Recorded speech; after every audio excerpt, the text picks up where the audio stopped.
സ്നേഹം. ഞാനത് പലപ്പോഴും പുറത്ത് തിരയുകയായിരുന്നു.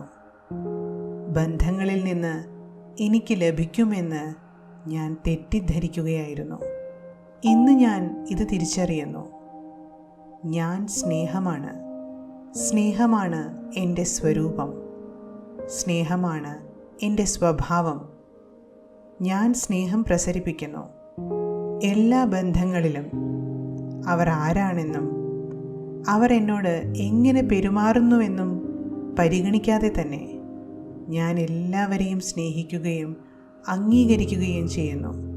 മറ്റുള്ളവരെ അവരായി അംഗീകരിക്കുന്നതാണ് യഥാർത്ഥ സ്നേഹമെന്ന് ഞാൻ തിരിച്ചറിയുന്നു. ഞാൻ സ്നേഹസാഗരനായ സർവേശ്വരൻ്റെ കുട്ടിയാണ്.